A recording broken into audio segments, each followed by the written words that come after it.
So it's just another day at the office. That one on the left is supposed to be my oldest, all the way grown. Well, at that point she was 12. Doesn't look like a 12-year-old. Why is she in fishnets? And a dog collar. Don't ask, don't ask, don't ask. Anyway, she's 16 now. She's supposedly from 2002. The one on the right there, that's Keelan Garcia, Jerry Garcia's youngest daughter. I've been friends with her since about 94. We were just attached online through Facebooks for over a year, and it's been kind of on and off through them over the long haul. Since about 2007 when I started that particular page. Um, let's see. I both of them I'd call boss. That would make decent bosses. Yeah.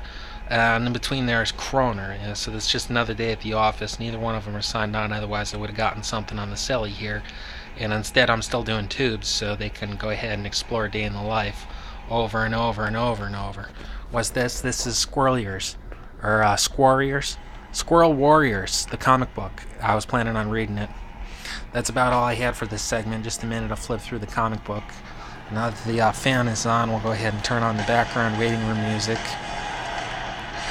It's high-tech civilian GDP underground technologies, the waiting room music, and the two rigs in the office there. Isn't that a brutal cover? Well, it starts off and they have well, I don't know what this is. I guess they live near a tavern or something. But trust me, it's about the squirrels. Some kind of brutal tavern violence. And then that says 10 years later, it's a squirrel. It seems to be a squirrel that survived a robbery, which is pretty brutal. He's got a little sack. He's gone through the oak, or the hops or something, under a water tower scouting for something. And he's going along, and his squirrel friends come out with spears and thing. It's pretty sweet because I live under the squirrel roost at home. When I'm outdoors and in the yard, I go to Scarlett's, and the squirrel roost is above the Scarlett's bar. I'd considered him the mascot to the grand reopening of the later 2000 or the early 2010s of Garcia's Bar, Capitol Theater, Portchester, New York, East Coast home of the Grateful Dead.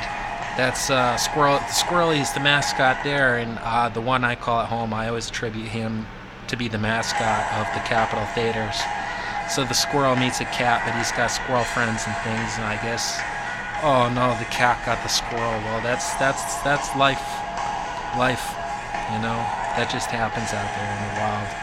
I seen my cat catch plenty of mouse, and thankfully he's never caught the squirrel. And now there's a fox, and I don't know if the fox is on Team Squirrel, or is it the army of squirrels in an old train, like the Boxcar Kids against the fox. And what's this? Are they peasants or a monk or something? Some kind of like. That seems to be the lead character there. And they go through and is that a baby squirrel, or is he resting? Is he blind or something? Squirrel Magi, right? Yeah, the magic squirrels. They got the robes and things. Or maybe it was a king. You don't know. And they're all in their tree house and thing. They go out and see that, and they're reading the stars. Squirrels reading the stars. Isn't the artwork just spectacular, I think? And now squirrels and the squirrels fighting squirrel gangs. I mean, how many more times can I say the word squirrel and think about Squirrely at home, the mascot to the Capitol Theater, while I flip through this book? Is that a squirrel there? The big guy too? I guess so. All squirrels, is it a gopher or something? And they're friends with the crow. It's the same story the crow told me. It's the only one we know. Like the morning sun we come, and like the wind we go. Oh wow! And then they made zombies. That's just the strangest thing, man. And is that where it's over? It's like springtime for some of them, and zombie people for others. And that's a gopher, man. That ain't no King's fat tubby. He's a tubby.